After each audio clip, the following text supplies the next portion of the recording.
তাহলে ফাইনালি আফরান নিশোকে দেখা যাবে শাকিব খানের তাণ্ডব সিনেমায় ক্যামিও দিতে। আর এই ক্যামিও দেওয়ার ব্যাপারে আরেকজন বড় স্টারের নাম উঠে এসেছে। অন্যদিকে ডিরেক্টর রায়হান রাফি তাণ্ডব সিনেমার চমক সম্পর্কে দুর্দান্ত কিছু নিউজ শেয়ার করেছেন। ওভারঅল আজকের ভিডিওতে তাণ্ডব সিনেমা সম্পর্কে ধামাকাদার কিছু আপডেট থাকবে। আর ভিডিও শেষে জানাবো তাণ্ডব সিনেমার ট্রেলার কখন লঞ্চ করা হবে। তার ভিডিওটা অবশ্যই শেষ পর্যন্ত দেখবেন। তাহলে চলুন আর যারা কথা না বলে ভিডিও শুরু করা যাক। প্রথমে আসি আফরান নিশোর কাছে। এটা হয়তো অনেকেই জানেন, তাণ্ডব সিনেমার মাধ্যমে ডিরেক্টর রায়হান রাফি ঢালিউডের প্রথম সিনেমাটিক ইউনিভার্স তৈরি করতে চলেছেন। আর তাণ্ডব সিনেমায় একটা ক্যামিও রোলে অনেক আগে থেকে আফরান নিশোকে দেখা যাবে এরকম একটা গুঞ্জন শোনা যাচ্ছিল। কিন্তু শাকিব খানের সাথে আফরান নিশোর একটা ঝামেলা থাকার কারণে মাঝখানে এমনটা শোনা গিয়েছে যে আফরান নিশোকে এই সিনেমায় ক্যামিও রোলে দেখা যাবে না। কিন্তু গতকালকে তাণ্ডব সিনেমার টিজার রিলিজ হওয়ার পর আফরান নিশো তার সোশ্যাল মিডিয়ার মধ্যে এই টিজার সম্পর্কে লিখেছেন, তাণ্ডব সিনেমার টিজার তার কাছে অসাধারণ লেগেছে। শাকিব খানকে এই টিজারে পাওয়ার হাউস মনে হচ্ছিল।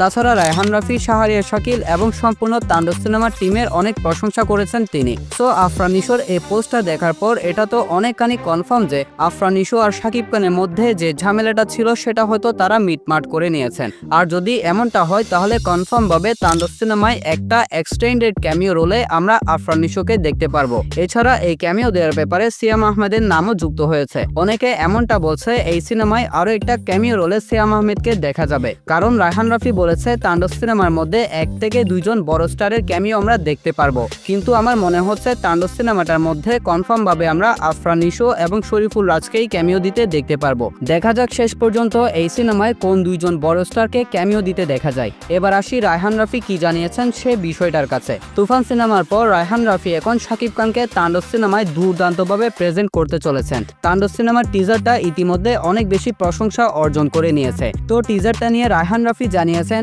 ফোরকাস্ট অথবা এই টিজারটা নিয়ে শহরে ইতিমধ্যে তাণ্ডব শুরু হয়ে গিয়েছে। দর্শকও দারুণভাবে গ্রহণ করেছে এটি। এক ঝলকেই যা কিছু দেখিয়েছি সবকিছুই দেশের ভিতরে শুট করা হয়েছে।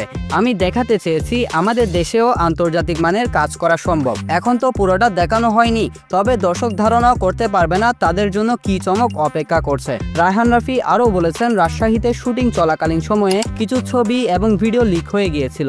আর তখন অনেকে মনে করেছিল কেন এই সমস্ত বিষয় নিয়ে আমি একদম সচেতন না। আবার তারা এমনটাও মনে করেছিল যে এটা একটা প্রেমের সিনেমা। কিন্তু আসল চমক এখনো বাকি আছে। এই সিনেমায় অবশ্যই এমন কিছু নতুন আপনারা দেখতে পারবেন যা দেখার পর আপনারা সারপ্রাইজড হয়ে যাবেন। সো রায়হান রাফির কথাবার্তা শুনে মনে হচ্ছে এই সিনেমার টিজারের মধ্যে আমরা এখনো পর্যন্ত যা দেখেছি এগুলো ছিল এই সিনেমার 100 ভাগের মাত্র 5 ভাগ।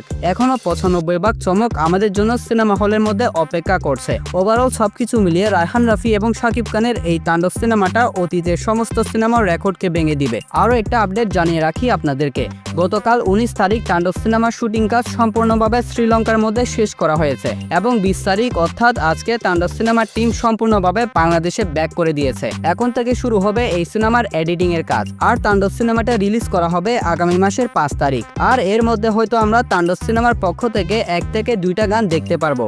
পাশাপাশি সবকিছু ঠিকঠাক থাকলে আগামী মাসের 1 থেকে 2 তারিখের মধ্যে তাণ্ডব সিনেমার অফিসিয়াল ট্রেলারটাও লঞ্চ করা হতে পারে। সো গাইস, এগুলাই ছিল আজকের ভিডিওর আপডেট। আমি আমার আগের ভিডিওটার মধ্যে তাণ্ডব সিনেমার টিজারে লুকিয়ে থাকা চমক সম্পর্কে জানিয়েছিলাম। যারা সেই ভিডিওটা এখনো দেখেন নাই তারা অবশ্যই সেই ভিডিওটা দেখে আসতে পারেন। তাহলে দেখা হবে পরবর্তী ভিডিওতে। ততক্ষণ ভালো থাকবেন, সুস্থ থাকবেন, টেক কেয়ার, আল্লাহ হাফেজ।